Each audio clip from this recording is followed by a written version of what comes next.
Hello friends, I think let's move on with this pandemic and get improve us to do a good work.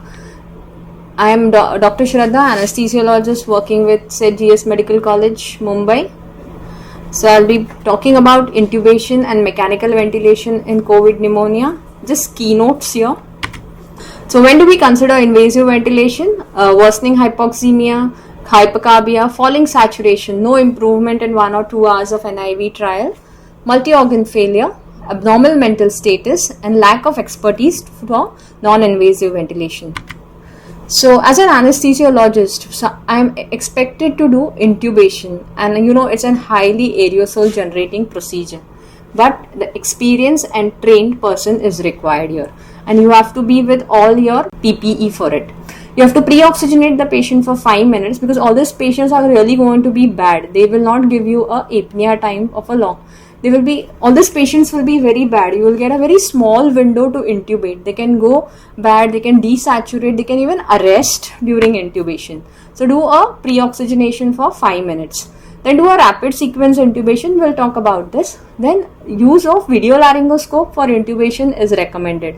So as you can see a visual appearance of glottis on the screen. So you have to look at this screen and pass in a tube. So you are avoiding breathing into the patient's mouth by doing that.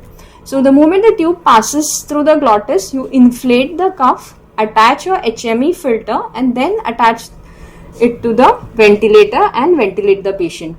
Now wearing a stethoscope is a problem when PPE is been put on.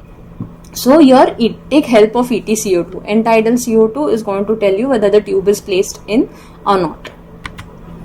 Now rapid sequence intubation, as I've said, pre-oxygenate the patient with 100% FiO2 for 5 minutes. Suppose the patient is on non-breathing plasmas, continue with that, or else use an AMBU bag with a filter. If the patient was on high flow oxygen or NIV, continue with 100% FiO2 for 5 minutes and then start the procedure.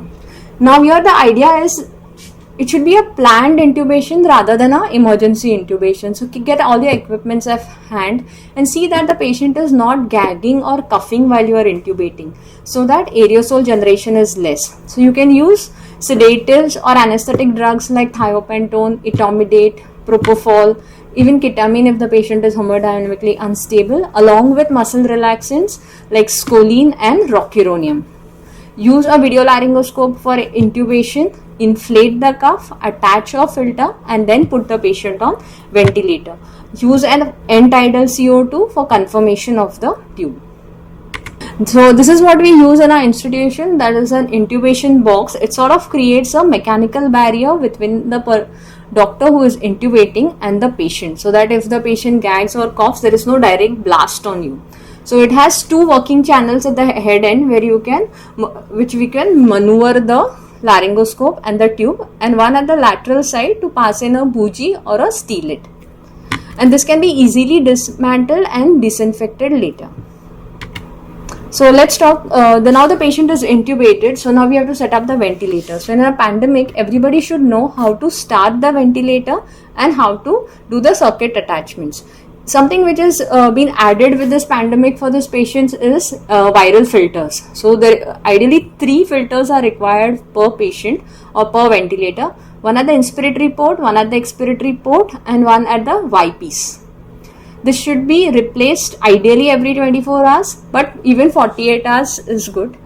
And all your EtCO2 and your flow sensors will be distilled to this filter.